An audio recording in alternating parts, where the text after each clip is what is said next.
అందరికీ నమస్కారం. నేను మీ ఎన్నికల్లో శ్రీనివాసులు, కందుకూరు నియోజకవర్గ జనసేన పార్టీ. నిన్న మన వైఎస్ జగన్మోహన్ రెడ్డి గారు మాట్లాడుతూ పవన్ కళ్యాణ్ గారు కార్పొరేటర్కి ఎక్కువ, ఎమ్మెల్యే తక్కువ అని ఆయన స్టైల్లో ఆయన మాట్లాడడం జరిగింది. ఇక్కడ నేను జగన్మోహన్ రెడ్డి గారిని ఒకటే సూటిగా అడుగుతున్నా. అయ్యా జగన్మోహన్ రెడ్డి గారు, మీరు మీ తండ్రి గారు లేకపోతే మీరేంది?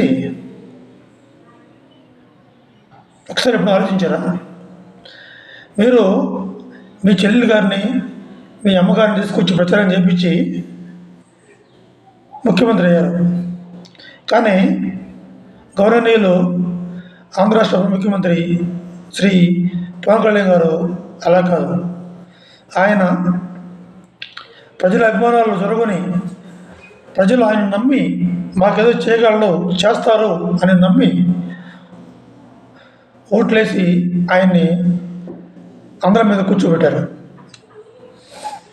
ఇక్కడ మళ్ళాగా కాదు, కుటుంబాన్ని అడ్డు పెట్టుకొని మొత్తం మీ తండ్రి గారి ఫోటో పెట్టుకొని మీ చెల్లిగారి చేత, అమ్మగారి చేత ప్రచారం చేయించి గెలవాలి. ఆయన స్వతహాగా ఆయన స్వశక్తితో ఆంధ్ర రాష్ట్ర ప్రజలను నమ్మించి చేస్తాడని నమ్మి ప్రజలు ఓట్లేసి గెలిపించారు. ఒకసారి ఎదుటి వారిని మనం విమర్శించేటప్పుడు మనం ఏదో తెలుసుకొని మాట్లాడితే మంచిది, ఎవరికైనా మంచిది అది.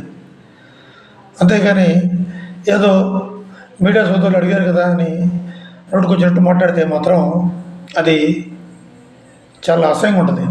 గుర్తుపెట్టుకోండి, మీరు ఒక మాజీ ముఖ్యమంత్రి, మీరు మీ స్థాయి తగ్గట్టు మాట్లాడాలి. ఇలా చౌకబారు వ్యాఖ్యానాలు, చిల్లర మాటలు మాట్లాడితే ప్రజలు చూస్తూ ఉన్నారు. ఆల్రెడీ గత 5 సంవత్సరాలు మీ పరిపాలన, మీ మాట తీరు, మీ ప్రభుత్వ విధానాలు చూసి చూసి విసిగెత్తి ప్రజలు మిమ్మల్ని 11కి కూర్చోబెట్టారు. గుర్తుపెట్టుకొని ఇంకా ఇంకా ఇలా ఇలా మాట్లాడి మీరు మీ ఉనికినే కోల్పోతారు. జాగ్రత్త. ఎవరినైనా మాట్లాడేటప్పుడు చాలా పద్ధతిగా, హుందాగా, గౌరవంగా మాట్లాడితే చూస్తానికి చాలా బాగుంటుంది. అందులో మీరు మాజీ ముఖ్యమంత్రి వర్యులు, గుర్తుపెట్టుకోండి, మీ స్థాయి తగ్గట్టు మాట్లాడితే బాగుంటుంది. లేదు మేము ఇలానే మాట్లాడతామంటే ప్రజలు ఇంతకు ముందులాగా కాదు, చాలా చైతన్యవంతులు, అన్నీ గమనిస్తున్నారు. ఎవరికి ఎలా ఓటు ద్వారా సమాధానం చెప్పాలో అలానే చెప్పారు గత 24 ఎలక్షన్లో. మళ్ళీ రేపు 29 ఎలక్షన్లో కూడా ఇంకా చెప్తారు. మీరు పబ్లిక్గా ప్రెస్ ముందు మాట్లాడేటప్పుడు హుందాగా, గౌరవంగా, పద్ధతిగా మాట్లాడటం అలవాటు చేసుకోండి. ఎక్కడైనా మేము ఇంకా ఇంకా మాట్లాడగలం, కానీ మీరు మాజీ ముఖ్యమంత్రి వర్యులు కాబట్టి మేము చాలా పద్ధతిగా, గౌరవంగా, హుందాగా మీ హోదా తగ్గట్టు మాట్లాడుతున్నాం. మీరు కూడా మీ హోదా తగ్గట్టు మాట్లాడతారని ఆశిస్తున్నాం.